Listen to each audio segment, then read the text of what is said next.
नमस्कार, मैं हूं अमृता निमेश जैन और आप देख रहे हैं अनादि टीवी। बुलेटिन की शुरुआत करेंगे इस वक्त की बड़ी खबर के साथ, जो कि भोपाल से मिल रही है, जहां एमपी सरकार ने अब बड़ा फैसला लिया है। नए वाहनों को खरीदने के बजट में अब मंजूरी नहीं दी जाएगी। सरकार विधानसभा सत्र में पेश करेगी अनुपूरक बजट। वित्त विभाग ने सभी विभागों को पत्र भी लिख दिया है। अनुपूरक बजट को लेकर ये पत्र लिखा गया है। फंड के लिए 30 नवंबर तक देनी होगी पूरी जानकारी। वित्त विभाग ने सभी विभागों को निर्देश भी जारी कर दिए हैं। विभाग बचा फंड वित्त विभाग को वापस करना होगा। तो इस वक्त की बड़ी खबर आपको बता रहे हैं मध्य प्रदेश से, जहां पर मध्य प्रदेश सरकार ने एक बड़ा फैसला लिया है। मध्य प्रदेश सरकार का कहना है इस पूरे फैसले में कि नए वाहनों को खरीदने के लिए बजट में मंजूरी नहीं दी जाएगी। ज्यादा जानकारी के लिए हमारे साथ संवाददाता विवेक पांडे न्यूज रूम से लाइव जुड़ चुके। विवेक, जिस तरह से जानकारी मिल रही है कि मध्य प्रदेश सरकार ने एक कड़ा कदम उठाया और कहा है कि नए वाहनों को खरीदने के लिए बजट में मंजूरी नहीं दी जाएगी, क्या कुछ जानकारी? देखिए, कई विभागों ने सिफारिश की थी कि सरकारी वाहनों की ज़रूरत है और ख़ास तौर पर पुलिस के लिए करीब 1000 वाहनों की ज़रूरत बताई गई थी और बजट के लिए इसका प्रावधान रखा गया था। सरकार इससे पहले एक अनुपूरक बजट पेश कर चुकी है और इस सत्र में दूसरा बजट पेश किया जाएगा और दूसरे अनुपूरक बजट के लिए सभी विभागों से सुझाव मांगे जा रहे हैं। जिन सरकारी योजनाओं को क्रियान्वित करना है, उन्हें जारी रखना है, उसके लिए अफसरों को 30 नवंबर तक जानकारी देनी होगी, क्योंकि विधानसभा का जो शीतकालीन सत्र है, सरकार इस सत्र के दौरान दूसरा अनुपूरक बजट लेकर जो योजनाएं चल रही हैं उनको आगे तक जारी रखा जा सके। जो फंड की दिक्कत है उसे पूरा करने के लिए बजट लेकर आ रही है। लेकिन एक सबसे बड़ा फैसला ये है कि वित्त विभाग ने साफ इनकार कर दिया है कि सरकारी वाहनों की खरीदी के लिए फिलहाल अनुमति नहीं दी जाएगी। इसलिए जो भी संबंधित विभाग हैं, जिन विभागों में वाहनों की ज़रूरत है, उन्हें फिलहाल अनुपूरक बजट के जो डिमांड लिस्ट है उसमें शामिल ना किया जाए। तो ये एक वित्त विभाग का बड़ा फैसला है और दरअसल इसके पीछे की ये वजह है कि सरकार ने कुछ दिनों पहले वित्त विभाग के साथ चर्चा की थी। इस पर कई बड़े अफसर शामिल थे और जब एसीएस वित्त के साथ जब ये बैठक चल रही थी, उस दौरान ये कहा गया कि अभी फिलहाल इस सत्र में जो दूसरा अनुपूरक बजट आने वाला है उसमें सरकारी वाहनों की खरीदी ना की जाए। हालांकि कई विभागों ने ये कहा कि जैसे कि वन विभाग है, उसने ये कहा कि पेट्रोलिंग में दिक्कत आ सकती है, तो इसके लिए एक सुझाव तैयार ये किया गया है कि वाहनों को किराए पर लिए जा सके, लेकिन जो सरकारी वाहन की खरीदी है उसे फिलहाल कुछ समय के लिए रोक दिया जाए, क्योंकि सरकार इस वक्त आर्थिक तंगी से जूझ रही है। पिछले ही महीने करीब 4000 करोड़ का सरकार कर्ज ले चुकी है।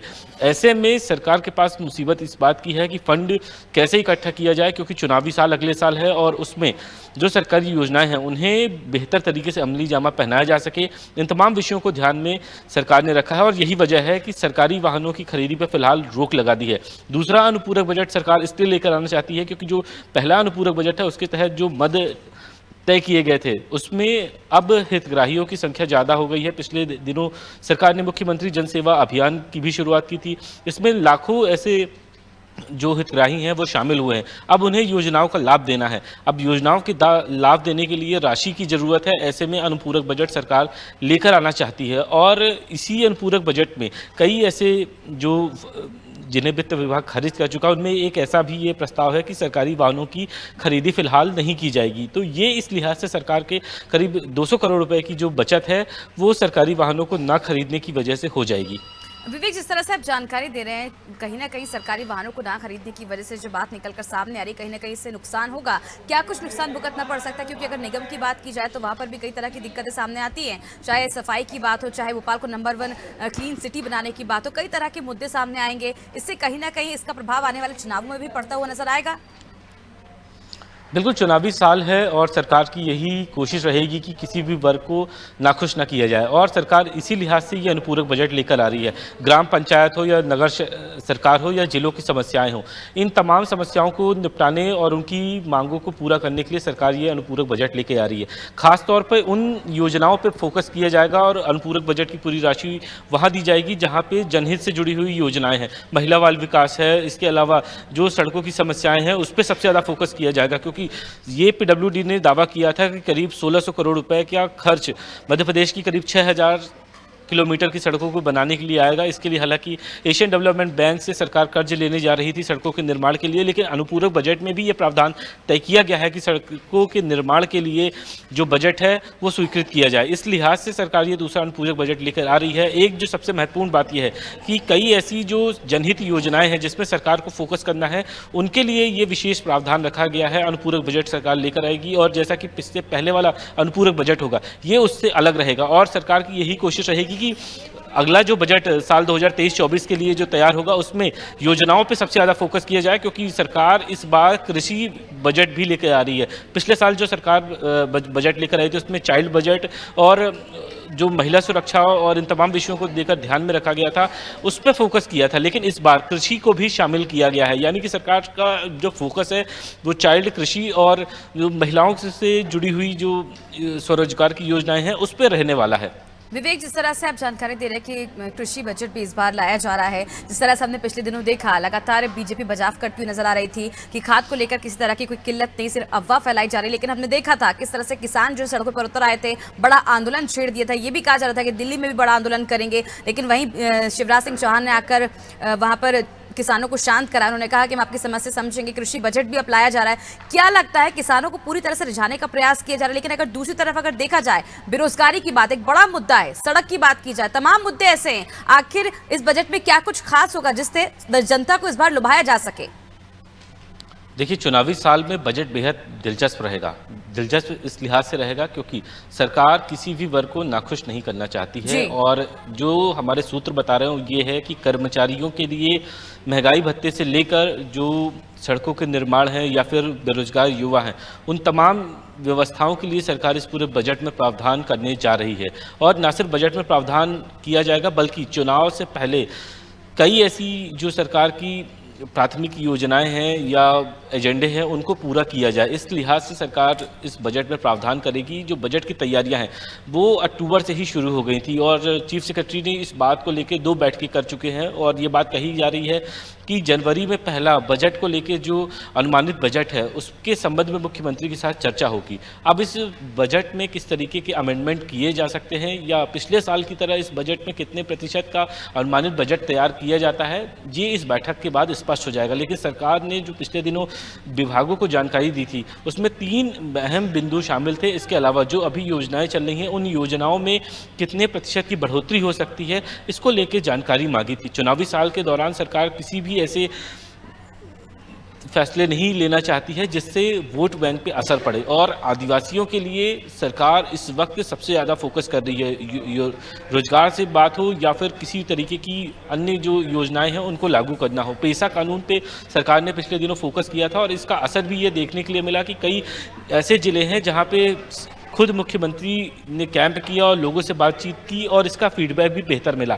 और यही वजह मानी जा रही है कि अगले जब विधानसभा के चुनाव से पहले जब ये बजट मार्च में जारी होगा तो सरकार इस पूरे मोड में है कि किसी भी वर्ग को नाराज न किया जाए। इसी लिहाज से ये पूरा बजट भी तैयार किया जाएगा। बिल्कुल, जिस तरह से विवेक आप जानकारी दे रहे हैं कि नाखुश नहीं करना चाहती है जनता को इस बार सरकार, चाहे किसानों की बात की जाए, चाहे बेरोजगारी की बात की जाए, चाहे युवाओं की बात की जाए या फिर आदिवासियों की बात की जाए। पैसा कानून जिस तरह से लागू किया गया है, कहीं ना कहीं आदिवासियों को रिझाने का प्रयास किया जा रहा है। लेकिन सबसे ज्यादा चर्चा में इस बार जो अगर हम बात करें वन मंत्री विजय शाह का, क्योंकि मध्य प्रदेश की जो सरकार है पहले ही कर्जे में डूबी हुई है और उनका दौरे को लेकर भी एक मुद्दा बना दिया गया। विपक्ष जब ये मुद्दा जब ये चलेगा सदन में तो क्या लगता है किस तरह से विपक्ष इसका विरोध करेगी, क्योंकि सरकारी वाहनों पर पहले ही अब रोक लगा दी गई है। एक और मुद्दा कहीं ना कहीं विपक्ष को मिलता हुआ नजर आ रहा है। देखिए, इस विधानसभा सत्र में हंगामा पिछली बार से ज़्यादा होगा। उसके पीछे की वजह यह है कि गोविंद सिंह नेता प्रतिपक्ष है और उनका साथ देने के लिए पारस सकलेचा को जिम्मेदारी दी गई है। पारस सकलेचा कोई छोटी मोटी हस्ती नहीं है। कांग्रेस के लिए विसिल ब्लोअर का काम सबसे ज़्यादा उन्हीं के पास है और न सिर्फ व्यापम घोटाले की बात हो बल्कि कई ऐसे घोटाले के बारे में पारस सकलेचा खुलासा कर चुके हैं। और इस सत्र के दौरान आरोप पत्र की सूची भी तैयार की जा रही है और माना जा रहा है कि सदन के दौरान आरोप पत्र विपक्ष की तरफ से लेकर आया जाएगा। तो ये बेहद दिलचस्प रहेगा ये पूरा सदन। हालांकि सरकार की ओर से ये आरोप विपक्ष पे जरूर लगता है कि सरकार की योजनाओं पे विपक्ष तर्क को तर्क नहीं करता है बल्कि सदन नहीं चलने की कोशिश करता है, सदन नहीं चलने दिया जाता है। और इसी आरोप के चलते विपक्ष इस बार सवालों की सूची भी बेहद दिलचस्पी के साथ तैयार कर रहा है, जिससे इस पूरे विधानसभा सत्र के दौरान सरकार से उन तमाम विषयों को लेकर जानकारी मांगी जाए जो जनहित से जुड़े हुए हैं। खास तौर पे बेरोजगारी का मामला है, इस पर सरकार को घेरने की कोशिश रहेगी। किसानों की खाद की समस्या है,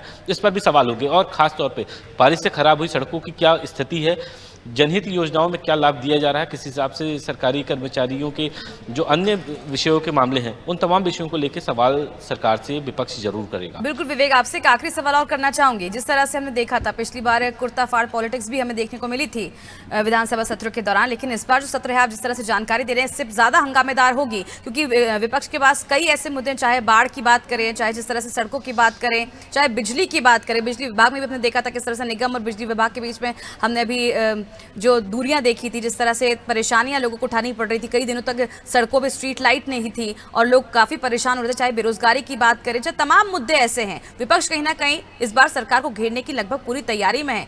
क्या लगता है, एक तरफ जहां से सरकार जनता को रिझाने का प्रयास करे, लेकिन दूसरी तरफ अगर देखा जाए तो कई ऐसे मुद्दे हैं जनता भी कहीं ना कहीं सरकार से नाखुश है।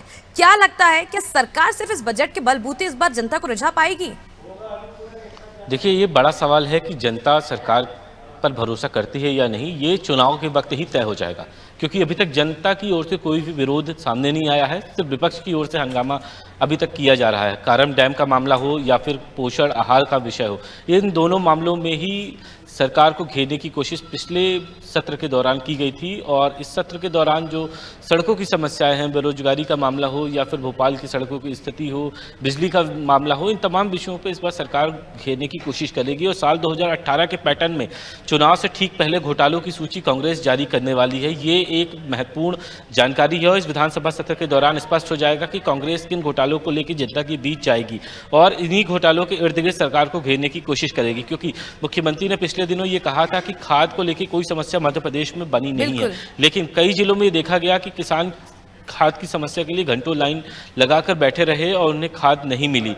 और यही वजह है कि सरकार को इस बार घेरने के लिए इन तमाम विषयों पर विपक्ष पूरी तरीके से फोकस कर रहा है। हालांकि चुनौती इस बार विपक्ष के सामने भी ये है कि किस तरीके से सरकार को घेरा जाए, क्योंकि सरकार ने कई ऐसे विपक्ष के जो रास्ते थे, जिस तरीके से आदिवासियों को लेकर कांग्रेस काम कर रही थी, लेकिन पेसा कानून एक्ट लागू करने के बाद सरकार आदिवासी वर्ग के बीच में अपनी पैठ बना चुकी है। और ऐसे में विपक्ष के पास चुनौती दोहरी है। लेकिन जो सरकार की तरफ से 1 लाख पदों पे भर्ती करने का दावा है, अगर ये सही होता है तो सरकार के समर्थन में बेरोजगार भी आ सकता है, वरना विपक्ष के साथ बेरोजगार है ही। और इसका नतीजा इस चुनाव में स्पष्ट हो जाएगा, जो अगला विधानसभा चुनाव होगा साल 2023 में। जिस तरह से आप जानकारी दे रहे हैं, सरकार के कई मुद्दे हैं जिसको लेकर इस पर विपक्ष सदन में घेर सकता है, क्योंकि विधानसभा का सत्र शुरू होने वाला है। पिछली बार भी हमने देखा था किस तरह से सत्र के दौरान जम के हंगामा हुआ था और ये भी लगाया जाता आरोप बीजेपी की ओर से कि जो विपक्ष है सदन को चलने नहीं देती है, कार्रवाई नहीं चलने देती। यही वजह रहती है कि जनता के मुद्दों पर बात नहीं होती। बहुत बहुत शुक्रिया विवेक तमाम जानकारी के लिए।